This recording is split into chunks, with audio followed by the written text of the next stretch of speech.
Hello बच्चों, आप सब कैसे हो। मैं उम्मीद करती हूँ कि आप सब बिल्कुल अच्छे हो, बिल्कुल स्वस्थ हो और अपने समय का सदुपयोग कर रहे होंगे। तो फिर अब आपकी पढ़ाई का टाइम शुरू हो गया। मैं आपके सामने आज जो वीडियो लेके आई हूँ, इसमें हम इकाई 2 खाद्य विज्ञान और प्रौद्योगिकी के पाठ 4 खान पान और खाद्य सेवा प्रबंधन के बारे में पढ़ेंगे। ये भाग 2 है इस पाठ का। इसका भाग 1 हमने पहले वीडियो में बनाया था। तो इस वीडियो में हम जो पार्ट जो टॉपिक्स कवर करेंगे वो हैं मेनू संकलन यानी कि व्यंजन का संकलन, मेनू योजना, मेनू प्लानिंग जिसे कहते हैं, खाद्य सेवा प्रबंधन के बारे में पढ़ेंगे।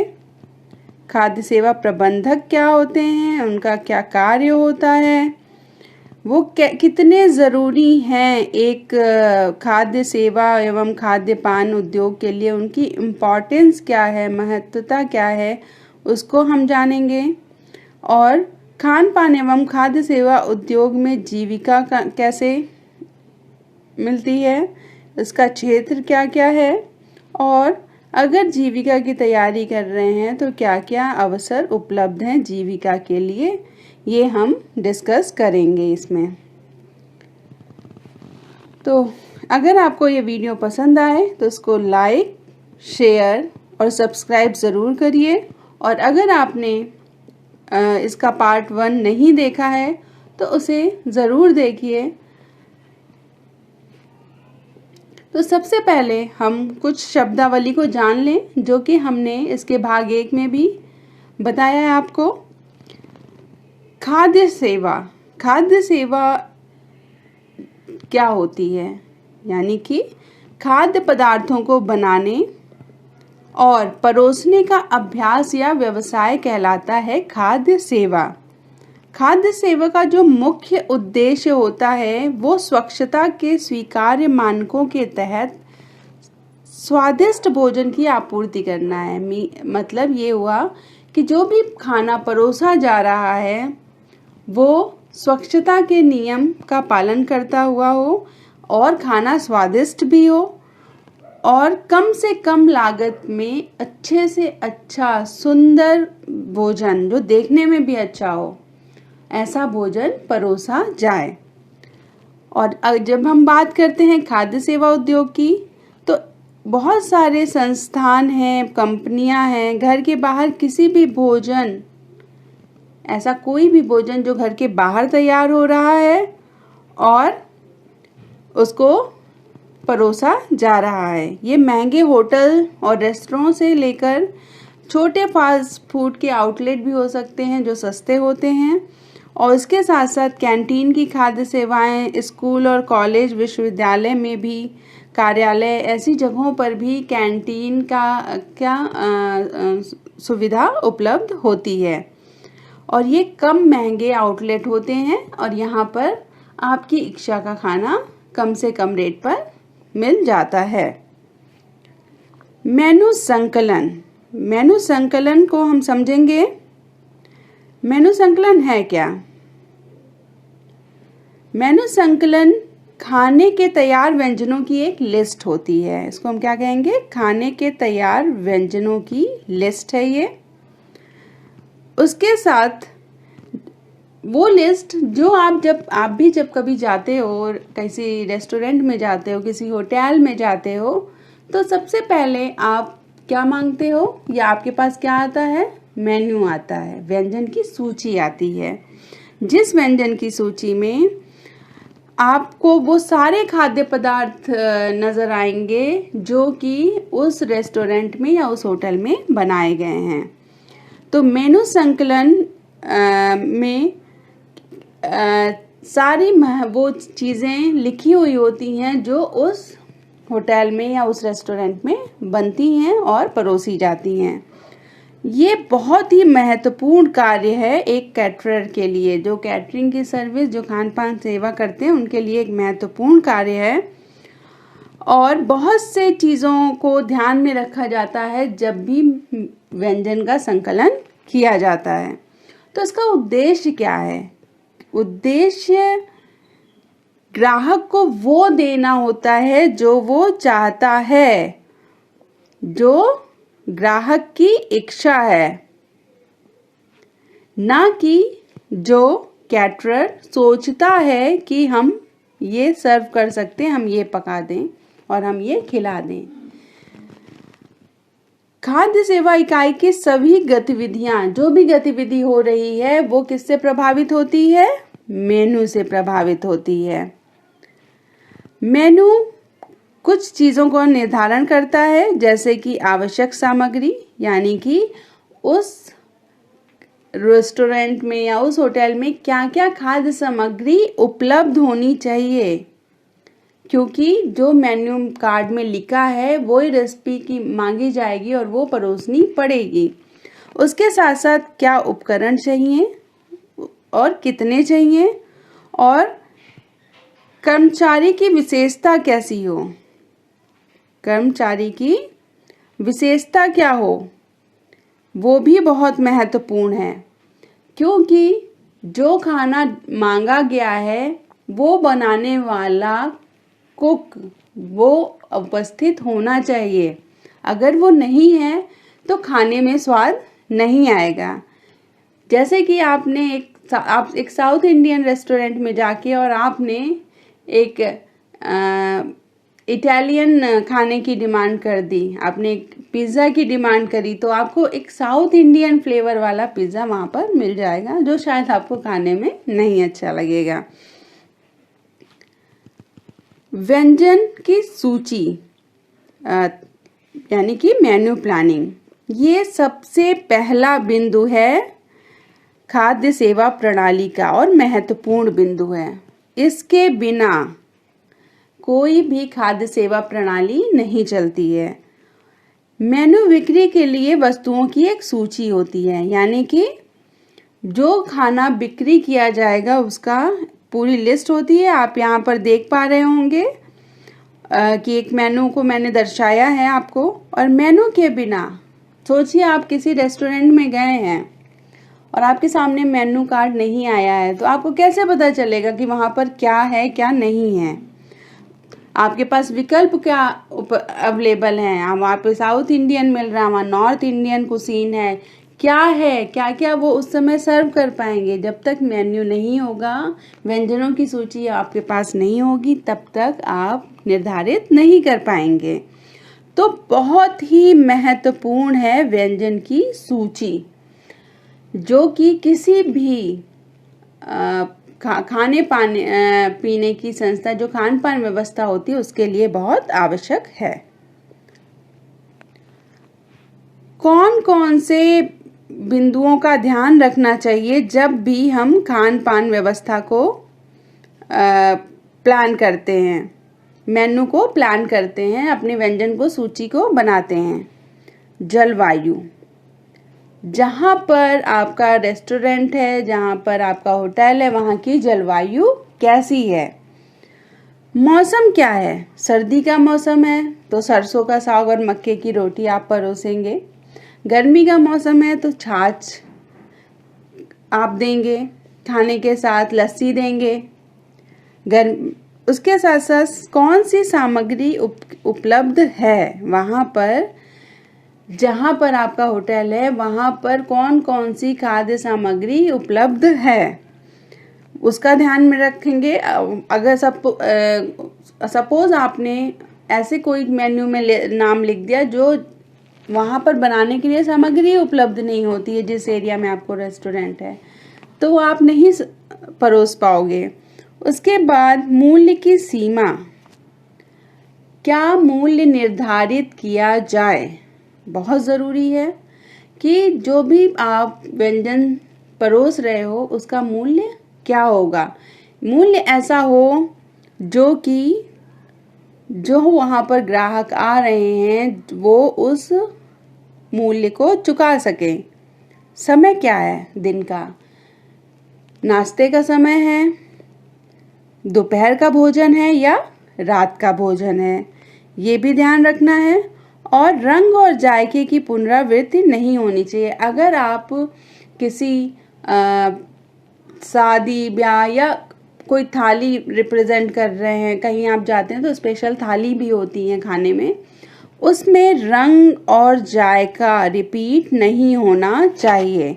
तो क्या क्या होना चाहिए? जलवायु का ध्यान रखना, मौसम, सामग्री उपलब्ध है या नहीं, सीमा है, समय, मूल्य की सीमा क्या है, समय कौन सा है, और रंगों की पुनरावृत्ति नहीं होनी चाहिए। मेन्यू के कार्य। मेनू का काम क्या है? व्यंजन सूची कार्य क्या करती है? सही मायने में व्यंजन सूची के 2 कार्य होते हैं। पहला ग्राहक के लिए और दूसरा खान पान के स्टाफ के लिए। अब ग्राहक के लिए क्या कार्य है मेनू का? ग्राहक व्यंजन सूची में देखता है कि क्या उपलब्ध है। दाल उपलब्ध है, चाय उपलब्ध है, क्या उपलब्ध है।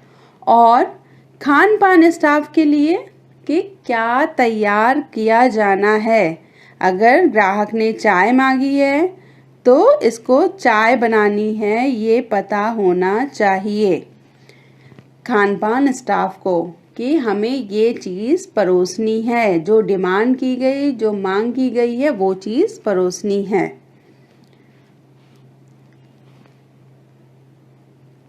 मेनू के 3 बिंदु होते हैं जो ये निर्धारित करते हैं कि मेनू सही ढंग से प्लान किया गया है या नहीं। कौन कौन से बिंदु हैं उनको भी हम जान लेते हैं।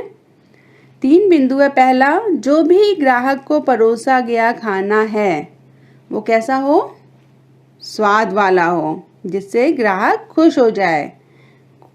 दूसरा, जो परोसने का तरीका है वो भी बहुत अच्छा हो, और जो कीमत ग्राहक दे रहा है वो उस खाने को खाकर उसको उस कीमत कितनी संतुष्टि मिल जाए।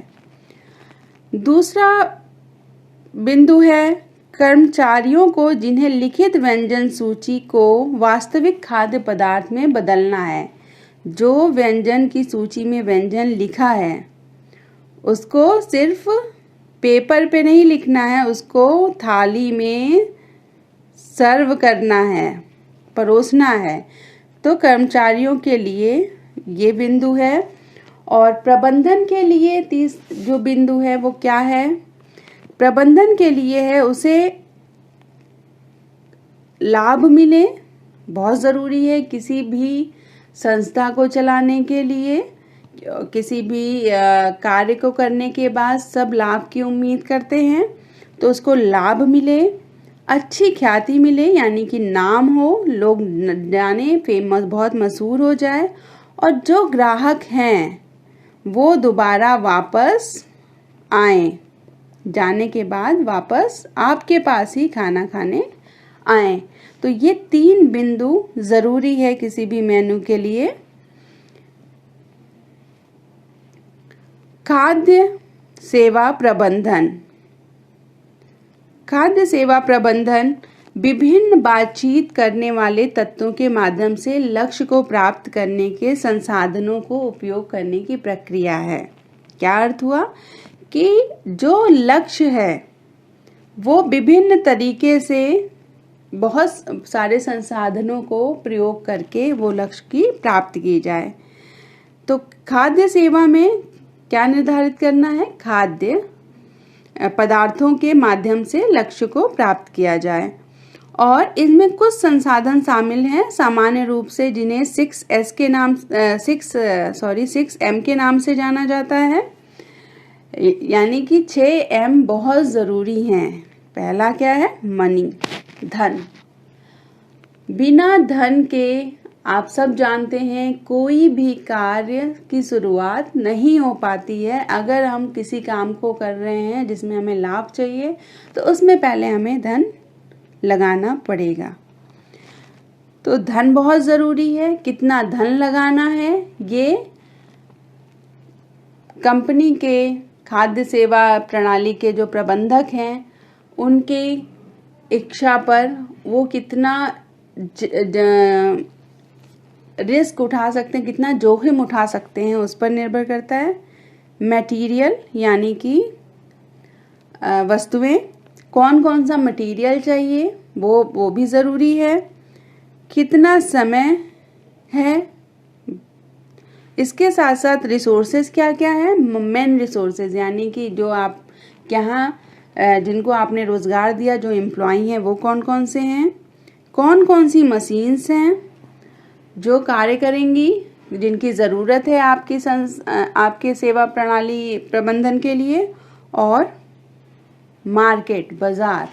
बहुत ज़रूरी एम है ये कि बाज़ार जहाँ पर आपका आउटलेट है वहाँ पर आप खाना सर्व कर रहे हैं तो लोग आएंगे और खाएंगे या नहीं, ये देखना बहुत ज़रूरी है। सपोज़ आपने ऐसी जगह पे अपना रेस्टोरेंट या अपना होटल खोला जहाँ पे पहले से 2 4 5 होटल्स अवेलेबल हैं और वहीं पर आपने भी खोल लिया, तो क्या होगा, आपके यहाँ लोग कब आएंगे, कब लोग टर्न होंगे आपके यहाँ, जब आपका खाना कैसा हो, बढ़िया हो, और क्या हो, उचित मूल्य हो, और जो आप जिस तरीके से सर्व कर रहे हो, परोस रहे हो, वो तरीका बहुत अच्छा हो और लोगों को अपने पास बुलाने की क्षमता रखता हो, तभी आपका व्यापार सफल होगा। तो 6M को हमने समझ लिया है। अब हम जानेंगे कि किसी मेनू योजना का लाभ क्या होता है। ये भी ज़रूरी है समझने के लिए, ये आपका पीछे पार्ट रह गया था थोड़ा सा।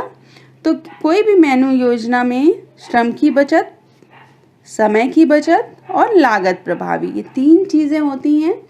मेनू बना हुआ है, व्यंजन सूची बनी है, तो श्रम नहीं लगना है, सामने उपस्थित है, सामान उपस्थित होगा, समय की भी बचत होगी और लागत प्रभावी होगा।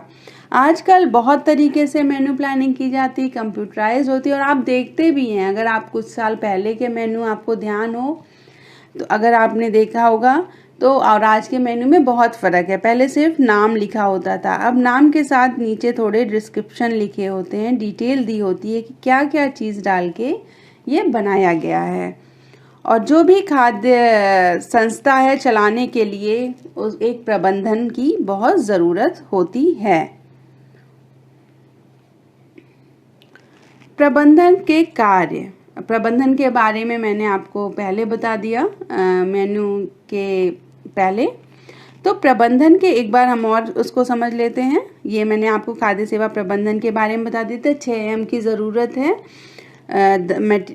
धन, सामग्री, समय, मशीन, मैन और मार्केट यानी बाज़ार, और मैन पावर यानी कि जो मनुष्य है उसकी क्षमता, यानी जो रोज़गार जिनको आप दे रहे हो, जो आपके एम्प्लॉयज़ हैं।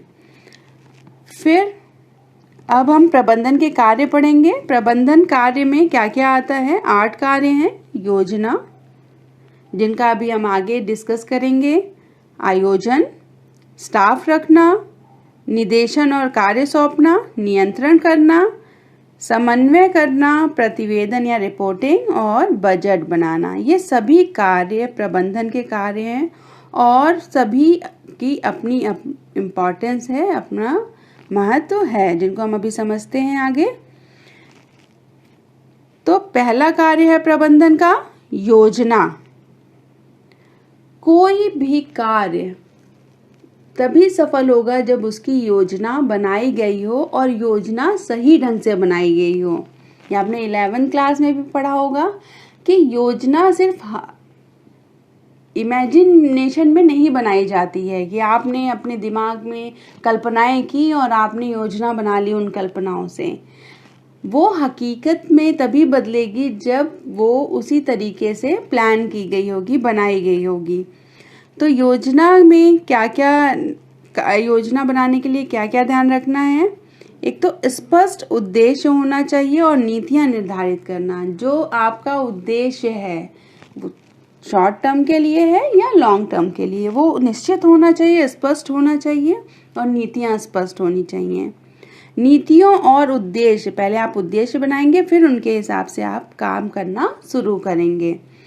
और उसके बाद सुचारू संचालन के लिए, अब योजना का संचालन कैसे होगा, क्या स्टाफ रखना है, स्टाफ को काम सौंपना और ये जवाब ढूंढना कि जो आपने योजना बनाई है तो वो उसमें क्या चाहिए, कहाँ होगा, कब होगा, कौन होगा साथ में, कैसे होगा, ये सारे जवाब आपको योजना के पहले बनाते समय ही ढूंढने हैं। उसके बाद योजना बन गई, अब आयोजन होगा। आपने प्रबंधन प्रक्रिया पहले भी पढ़ी है, सारी प्रबंधन प्रक्रिया कम या ज़्यादा एक ही जैसी होती है। तो आयोजन करने के लिए संगठन के कार्यों को पहचानना, जो खाद्य संस्था आपकी है उसके कार्य क्या क्या हैं, कार्य को विभिन्न पदों के लोगों में विभाजित कर देना है, प्रत्येक पद स्थिति में किन कार्यों की आवश्यकता है, एक विशेष कौशल और क्षमता के श्रमिकों को एक साथ करना है, जिनका एक जैसा कार्य हो उनको एक साथ करना है और उनको एक साथ समूहकृत करना है और जिससे प्रभावी ढंग से इस्तेमाल किया जा सके। कई बार ऐसा होता है कि अलग अलग तरीके के लोग जिनका कार्य क्षेत्र में अलग अलग रुचि होती है, अगर ऐसे लोगों को एक साथ मिला देंगे तो कार्य योजना सफल नहीं हो पाएगी, आयोजन सफल नहीं होगा। प्रबंधक का अगला कार्य है स्टाफ रखना। स्टाफ रखने की आवश्यकता किसी भी संस्थान को आवश्यक है। बिना स्टाफ मेंबर के, बिना कार्यकर्ता के कोई भी संस्था अपने गोल्स को, अपने उद्देश्यों की प्राप्ति नहीं कर सकता है।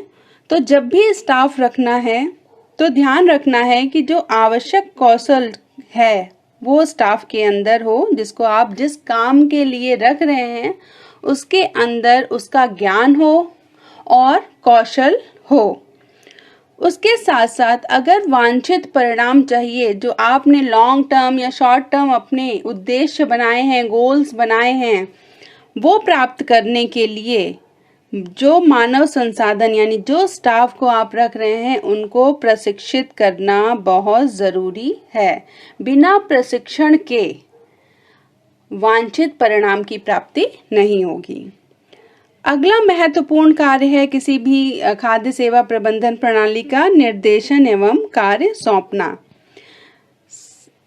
जिन स्टाफ को आपने रखा है उनको उनकी योग्यता के हिसाब से विभिन्न कार्य करने के लिए उनको उनका कार्यभार सौंपा जाए और वो कार्य सही ढंग से कर रहे हैं या नहीं कर रहे हैं, उन्हें क्या कार्य करना है, इसके लिए समय समय पर उनको निर्देशित किया जाना है। एक चालक की भांति त्वरित निर्णय लेने की क्षमता एक प्रबंधक में होनी बहुत ज़रूरी है।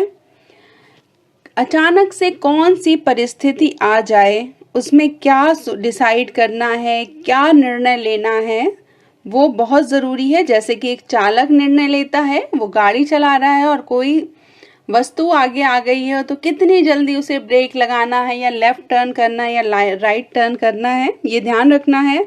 और इसके साथ साथ सिर्फ अपने हित का ध्यान ना रखकर जितने भी कर्मचारी हैं उनके हित का ध्यान रखना बहुत ज़रूरी है। तभी किसी भी संस्था को चलाने के लिए उसको लॉन्ग टर्म अपने वांछित परिणामों को पाने के लिए, लाभ प्राप्ति के लिए कर्मचारियों के हित का ध्यान रखना बहुत ही आवश्यक है।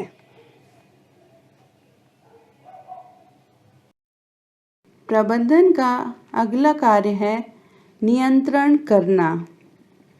बहुत ज़रूरी कार्य है नियंत्रण करना। कि नियंत्रण करने के लिए ये जानना ज़रूरी है कि कार्य योजना के अनुसार हो रहा है या नहीं। जो हमने योजना बनाई थी उस योजना के हिसाब से कार्य हो रहा है, अगर नहीं हो रहा है तो कहाँ कमी रह गई है, ये जानना। आय और व्यय का बारीकी से निगरानी करके लागत को नियंत्रित करना है। कितनी आय लग रही है, आय आ रही है और कितना व्यय हो रहा है, इसके लेखा जोखा को रखना और उसको नियंत्रण करना लागत को।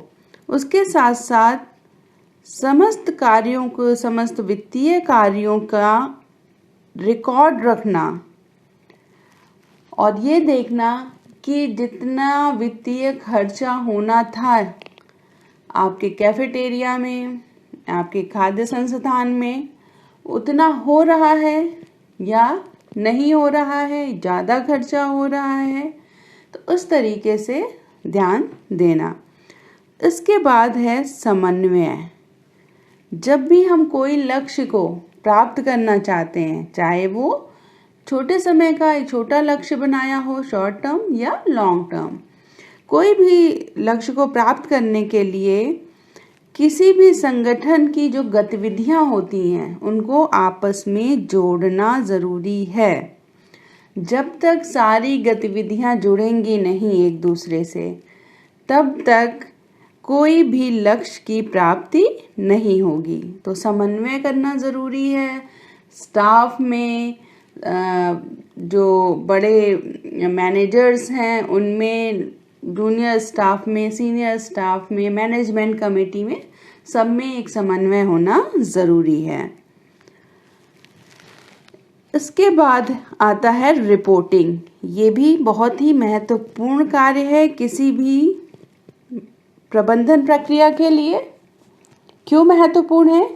जो भी कार्य किए जा रहे हैं उस संस्थान में, उसमें जो कुछ भी हो रहा है वो रिपोर्ट के रूप में, कागजात के रूप में या रिकॉर्ड के माध्यम से अधिकारियों को प्रस्तुत करना, उनको अधिकारियों तक उसकी सूचना देना कि किस तरीके से खाद्य पान सेवा व्यवस्था चल रही है।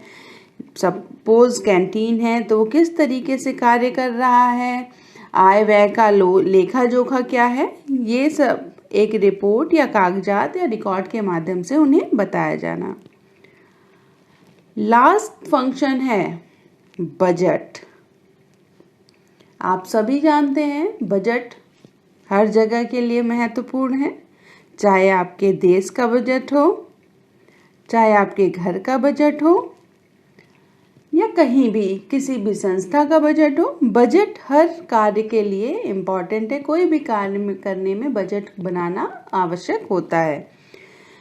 इसमें विभिन्न कार्य आते हैं। वित्त आवंटन के लिए योजना बनाना, कहाँ कहाँ पैसे लगाने हैं, कहाँ कितना देना है, उसकी योजना बनाना और जितना सही ढंग से उस योजना का उपयोग किया जा सके, वित्तीय संसाधनों का उपयोग किया जाए और उन सभी को लेखांकित करना, लिखा हुआ सब होना चाहिए। एक एक पैसे का हिसाब होना ज़रूरी है। खाद्य सेवा प्रबंधक। खाद्य सेवा प्रबंधक क्या होते हैं? जो खाद्य सेवा संस्थान में कार्य करते हैं। खाद्य सेवा प्रबंधन का एक महत्वपूर्ण अंग होते हैं। किसी भी रेस्तरां में, किसी भी प्रतिष्ठान में दैनिक संचालन की जिम्मेदारी खाद्य सेवा प्रबंधक पर होती है और ये सुनिश्चित करते हैं कि जो भी संस्था उनके रेस्टोरों में, उनके कैफेटेरिया में, उनके खाद्य आपूर्ति संस्थान में जो भी कार्य हो रहा है वो सुचारू रूप से हो रहा है। कर्मचारियों को निर्देशित करने का कार्य उनका होता है और साथ ही साथ ग्राहक उनसे संतुष्ट हैं या नहीं हैं ये जानना बहुत ज़रूरी है। और ये सुनिश्चित करने के लिए खाद्य सेवा प्रबंधक अपने ऊपर जिम्मेदारी लेता है और सभी को निर्देशित करता है कि किस प्रकार से ग्राहक को खुश रखा जाए जिससे ग्राहक बार बार कैंटीन में, आपके कैफेटेरिया में वापस आए। तो ये लॉन्ग टर्म गोल है जो खाद्य सेवा प्रबंधक के सुचारू रूप से कार्य करने पर प्राप्त होगा। खाद्य सेवा प्रबंधक की योग्यता। क्या योग्यताएं होनी चाहिए एक अच्छे खाद्य सेवा प्रबंधक में? तो सबसे पहले आपने क्या पढ़ा था कि किसी भी खाद्य सेवा प्रबंधन के लिए, किसी भी खाद्य सेवा इंडस्ट्री के लिए क्या ज़रूरी है? मेन्यू। तो खाद्य सेवा प्रबंधक को मेन्यू योजना का पता होना चाहिए। भोजन चयन, वो भी बहुत महत्वपूर्ण है। भोजन चयन कैसे करना है, किस क्षेत्र में रह रहे हैं, क्या उपलब्धता है, जो अभी हमने पढ़ा। तो भोजन चयन और तैयारी और सेवा कैसे करनी है, और कौन कौन से आवश्यक उपकरण होने चाहिए उस खाद्य संस्थान के लिए, वो जानना ज़रूरी है और आवश्यक उपकरणों का ज्ञान होना ज़रूरी है। इसके बाद संगठनात्मक और प्रबंधकीय कौशल। अपने खाद्य सेवा संस्था का, इंडस्ट्री का, कैफेटेरिया का प्रबंधन करने का कौशल उसके अंदर होना चाहिए। उसके साथ नियंत्रण की पर्याप्त व्यवस्था, वो सही ढंग से नियंत्रित कर सके। वहाँ के जो एम्प्लॉयज़ हैं, कार्यकर्ता हैं, उनको नियंत्रित कर सके।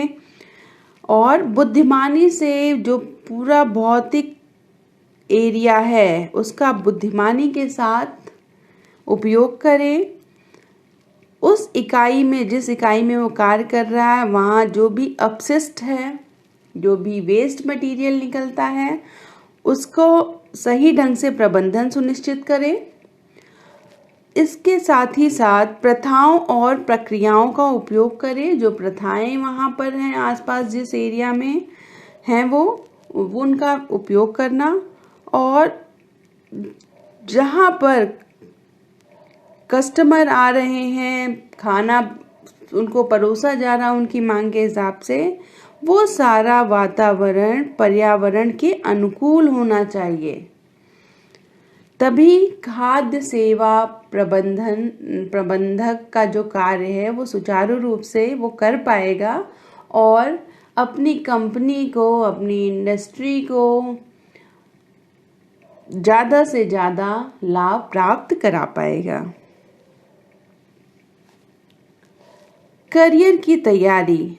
अगर खाद्य सेवा प्रबंधन में करियर के लिए हम जाते हैं, तैयारी करते हैं, तो कुछ भोजन तैयार करने और सेवा के लिए भौतिक सुविधा की योजना बनाने और स्थापित करने के बारे में तो ज्ञान होना ही चाहिए। जब भी हम इस उद्योग में एंट्री कर रहे हैं, इस उद्योग को शुरू करने जा रहे हैं, तो क्या क्या ज्ञान ज़रूरी है? सबसे पहले तो भोजन तैयार करना और भौतिक सुविधाओं की योजना बनाने का ज्ञान होना चाहिए। इसके अलावा कुछ और कौशल हैं जो होने चाहिए, जैसे कि भोजन में रुचि, विभिन्न तरीके के खाद्य के आइटम्स अवेलेबल हैं मार्केट में। हमने पहले वीडियो में भी पढ़ा था, बहुत तरीके के कुशीन है, रसोई घर हैं, चाहे भारत में ले लो, जम्मू से लेकर कन्याकुमारी तक, या विदेशी आपके इटालियन हो गया, चाइनीज़ हो गया, बहुत सारे ऐसे खाद्य पदार्थ हैं जो हम पसंद करते हैं। तो भोजन में रुचि होने के साथ साथ राष्ट्रीय और अंतर्राष्ट्रीय व्यंजनों के रुझानों के लिए नियमित अपडेट होना चाहिए कि क्या क्या खाद्य पदार्थों में परिवर्तन लाए जा रहे हैं। गुणवत्ता खाद्य पदार्थों की, उसका उत्पादन, स्वच्छता और लागत पर नियंत्रण करने की क्षमता होनी चाहिए। अच्छा ध्यान केंद्रित करने की क्षमता, लगातार उच्च प्रदर्शन मानकों को स्थापित करने, बनाए रखने और लागू करने की क्षमता होना ज़रूरी है। अब जो पॉइंट है वो बहुत ज़रूरी है और किसी भी उद्योग के लिए ज़रूरी है कि एक दोस्ताना और निर्वर्तमान स्वभाव हो। दोस्ताना स्वभाव होना ज़रूरी है, तभी आपके ग्राहक आपसे प्रसन्न रहेंगे। अच्छा संचार और बातचीत आनी चाहिए, क्योंकि पूरा उद्योग बातचीत और संचार पर निर्भर करता है। अगर सही ढंग से संचार मतलब कम्युनिकेट नहीं की गई बात, आप कहाँ हैं, क्या आप सर्व करते हो, वो कम्युनिकेट नहीं हुआ, ग्राहक ने कुछ और समझा, वो कुछ और समझ के ऑर्डर करा है, आप कुछ और समझ के बना रहे हो, तो सेटिस्फेक्शन नहीं, संतुष्टि नहीं मिलेगी ग्राहक को, और ग्राहक जो है वो आपके वो तरफ रिटर्न नहीं होगा। कौशल विस्तार के लिए अच्छा आयोजन होना चाहिए। सभी अपने अंडर में काम करने वाले जो कार्यकर्ता हैं उन पर एक ही तरीके से दृष्टि होनी चाहिए। कौशल होना चाहिए, हंसमुख एवं ऊर्जावान व्यक्तित्व होना चाहिए, ऊर्जा एनर्जी से भरा हुआ होना चाहिए, कोई थकान के अनुभव चेहरे पे शिकन ना दिखे।